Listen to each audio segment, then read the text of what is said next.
साथियों नमस्कार। मैं आर के चौधरी उत्तर प्रदेश सरकार में कई बार मंत्री रहा हूँ और ख़ास तौर से जो समाज के लुटे हैं, पिटे हैं, कमज़ोर हैं, लाचार हैं, ये कैसे बेहतर ज़िंदगी जी सकें, इस संबंध में ज़्यादा मैं काम करता हूँ। आज मैं बात करूँगा ख़ास तौर से दलितों और पिछड़ों में जो एक जाति पासी है, उस पासी समाज के हालात के बारे में बात करूँगा। 11वीं शताब्दी में 12वीं शताब्दी में भारत के अवध प्रांत में पासी समाज के तमाम राजा महाराजा हुए हैं। उसमें से लखनऊ जिले में ही महाराजा बिजली पासी का अधीन 12 किले थे। अब दुख की बात है कि सन 97 में जो हमारी सरकार थी, तो समाज के लोगों के कहने पे हमने माननीय कांतराम जी से फरियाद किया। उन्होंने कुछ निर्देश दिया, अलाउ किया, तो महाराजा बिजली पासी किले पे सरकारी खर्चे से बाउंड्री बन जाने से, किले का सौंदर्यीकरण हो जाने से, किले पे महाराजा बिजली पासी के भव्य मूर्ति लग जाने से किला तो बच गया। लेकिन जो 11 किले और हैं, आए दिन कोई मंदिर बना रहा है, कोई खेती कर रहा है, कोई कॉलेज बना रहा है। अभी अभी महाराजा बिजली पासी के किले के दक्षिण तरफ जो नटवागढ़ किला है, जिसे लोग 4 नाम से जानते हैं, और वो किला महाराजा बिजली पासी ने अपने पिताजी के यादगार बनवाया था और सबसे पहले उसी किले से प्रशासनिक काम देखते थे। लेकिन आज वो किला वीरान है, बाउंड्री ना होने से। जब ये किला पुरातत्व विभाग के संरक्षण में है, अभी इसी साल जून के महीने में उस किले को चौड़ा काट के एनडीए ने सड़क बनाना शुरू कर दिया। पुरातत्व विभाग को रोकना चाहिए था, लेकिन पुरातत्व विभाग ने रोकने के बजाय एनओसी दे दिया था, क्योंकि पीछे कुछ प्रॉपर्टी डीलर रहते हैं, उनके कहने पे साजिश करके कर दिया।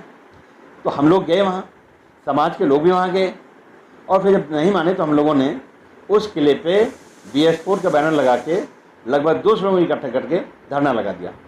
अब किले पे निर्माण काम रुक तो गया, लेकिन समाज चिंतित हुआ कि आए दिन महाराजा बिजली पासी का अधीन जो तमाम किले हैं, उन किलों में कब्जा होता जा रहा है।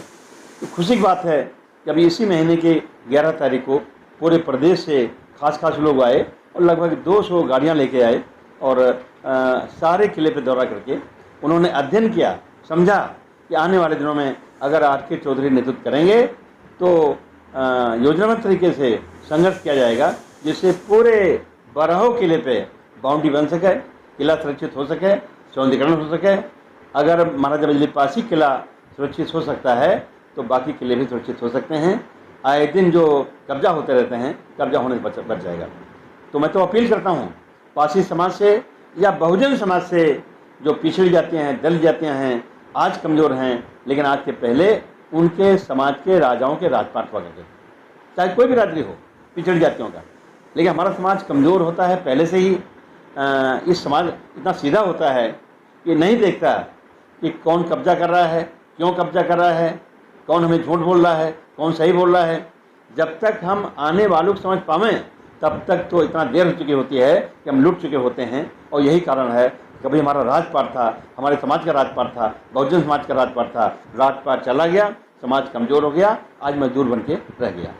तो मैं पासी समाज के साथ साथ जो लुटे हैं, पिटे हैं, कमज़ोर हैं, लाचार हैं, पिछड़े हैं, पिछाड़े गए हैं, वो सबसे अपील करता हूँ कि भाई आएँ और आने वाले दिन में समाज के हित में संघर्ष करें, पासी समाज की किला बचावें, बहुजन समाज की किला बचावें, और आने वाले दिनों में इस देश में जो हमारी ज़रूरतें हैं, जो हमारे अधिकार हैं, जो हमारे मौलिक अधिकार हैं, उनके लिए लड़ने के लिए तैयार हों।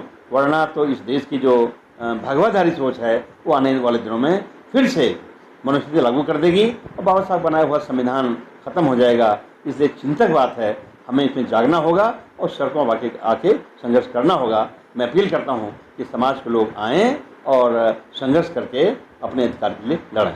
आशा करते हैं कि आप सब लोग मिलकर लड़ाई लड़ लेंगे। बहुत बहुत धन्यवाद।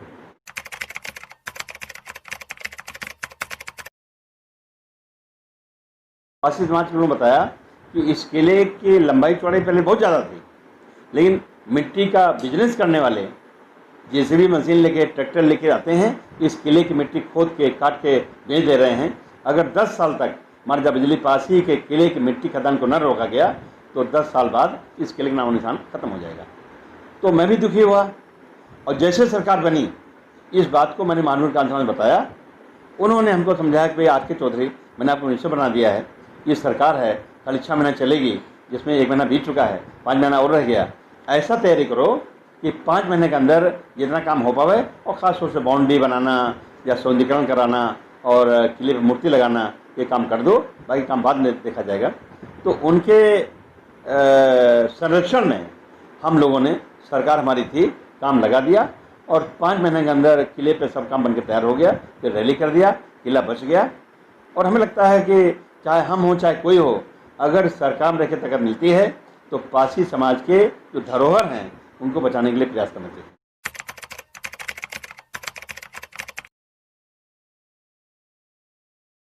भाई ये तो बड़ा मुद्दा है, और हमें लगता है कि इस देश में आज़ादी के बहुत पहले हमारे समाज को न पढ़ने का अधिकार था, न संपत्ति रखने का अधिकार था, न संपत्ति के संसाधन रखने का अधिकार था। तो शिक्षा, संपदा, संसाधनों से हम वंचित थे। राजा महाराजा थे, लेकिन राजपाट जाने के बाद इतना कमज़ोर कर दिए गए कि हमें तो कोई बराबर बैठाने वाला भी नहीं था। लेकिन इस देश के महापुरुषों ने, जिसमें महात्मा फूले, छत्रपति साहू जी महाराज, पेरियार रामचंद्र नायकर, बाबा साहब डॉक्टर अम्बेडकर जैसे महापुरुषों ने इस देश में सामाजिक बदलाव के लिए लड़ाई लड़ी, और इतना लड़ी कि जिस समाज को पढ़ने का भी हक नहीं था, अब वो समाज खुद पढ़ाने लगा। जिस समाज को मार खाने के बाद कोई सुनने वाला नहीं था, वो समाज आरक्षण का लाभ लेके सुनने वाली कुर्सी पर बैठने लगा। दरोगा बना, पुलिस कप्तान बना, डीएम बना, एसपी बना, सेक्रेटरी बना, चीफ सेक्रेटरी बना, एमएलए बना, एमपी बना, मंत्री बना, महामंत्री बना। तो ये सब आरक्षण नाते हुआ। तो जिस समाज को आगे बढ़ने का मौका मिला है, वो आरक्षण से मिला है। वो आरक्षण इस देश में जब से भगवा राज आया है तब से ख़त्म होने के कगार पे है। अभी सुप्रीम कोर्ट ने आदेश कर दिया। एक मुकदमा था उत्तराखंड का, दलितों के नौकरी करने वाले लोगों के प्रमोशन में आरक्षण का, उसका फैसला सुप्रीम कोर्ट के एक बेंच ने किया 7 फरवरी पिछले बार। और दूसरा केस था अन्य पिछड़ा वर्ग, जिसको लोग पिछड़ा वर्ग कहते हैं, दक्षिण भारत में तमिलनाडु है, वहाँ था मेडिकल कॉलेज में एडमिशन को लेकर आरक्षण का। वो केस भी आया, उसका फैसला सुप्रीम कोर्ट के एक बेंच ने किया 11 जून को। अदालतें अलग अलग, तारीख अलग अलग।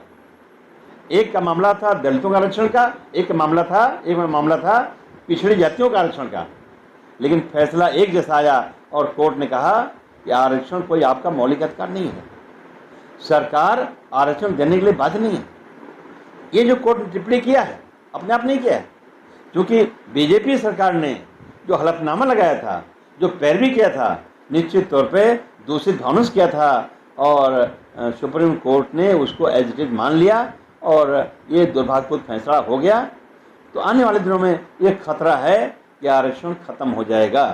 जिस आरक्षण से समाज के लोगों को आगे बढ़ के बराबरी की ज़िंदगी जीने मौका मिलने लगा था, वो फिर से ख़त्म हो जाएगा। दूसरी तरफ इस बीजेपी सरकार ने उच्च वर्ग को आरक्षण दे दिया।